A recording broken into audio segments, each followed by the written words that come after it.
Si nous restons heureux d'aller au bord de la mer ou de nous promener en forêt, ce ne sont que des parenthèses pour récupérer. La deuxième édition de la dictée Ensemble sur le thème de l'écologie pour tous a rassemblé du monde dans le but de promouvoir l'inclusion des personnes en situation de handicap. L'objectif de la dictée, c'est déjà rassembler du monde parce qu'on l'avait fait l'année dernière et une dictée, on a vu que c'est des événements qui permettent de mobiliser tout type de population.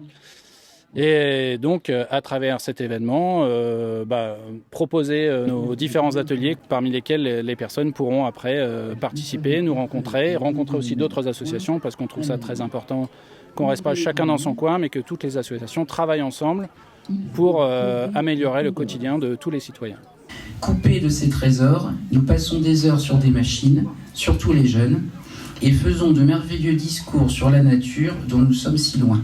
Je suis venue pour passer un moment ensemble, pour me tester mon orthographe surtout, parce que j'aime assez les dictées, j'en fais quelques-unes comme ça par an.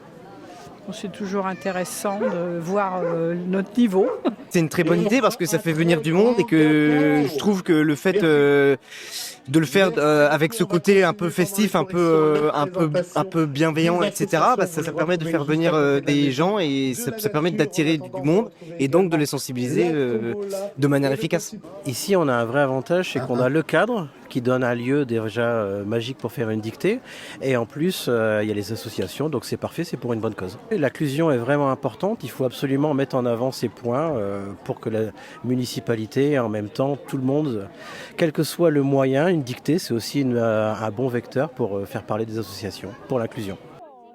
Cet événement a aussi permis de rassembler de nombreuses associations visant à éduquer sur le handicap.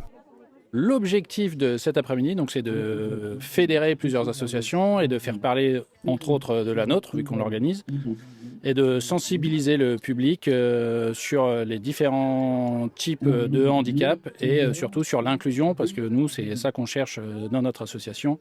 Améliorer l'inclusion de toutes les personnes pour qu'on améliore le vivre ensemble au quotidien. L'association Le Fil d'Ariane a pour but d'essayer de resociabiliser des personnes qui perdent la vue, on va dire avec l'âge surtout. Nous, on s'adresse à des adultes et on essaie de leur redonner confiance en eux parce que c'est très difficile de perdre la vue quand on a été, on va dire, très voyant. Et c'est bien de rassembler les différentes, on va dire, handicaps dans un même lieu, parce que souvent on travaille chacun dans notre coin sans vraiment se connaître. Aujourd'hui, je suis venue présenter le stand du Makaton. Qui est une technique de communication. Moi, je l'utilise dans mon métier d'éducatrice spécialisée, souvent auprès d'enfants autistes non-verbaux. C'est une technique qui allie les pictogrammes et la langue des signes et le verbal. L'objectif de cette méthode, c'est surtout d'amener l'enfant à communiquer. Donc en fait, j'ai découvert ça parce que donc mon petit frère Samuel est autiste atypique. Et donc, il s'est toujours adapté à nous dans l'environnement, mais on s'est rendu compte qu'on ne s'adaptait pas à lui avec la communication. En fait, on utilise le Makaton, pas tout au quotidien, mais quand Samuel a une demande et qu'on n'arrive pas à comprendre sa demande en vocalisant.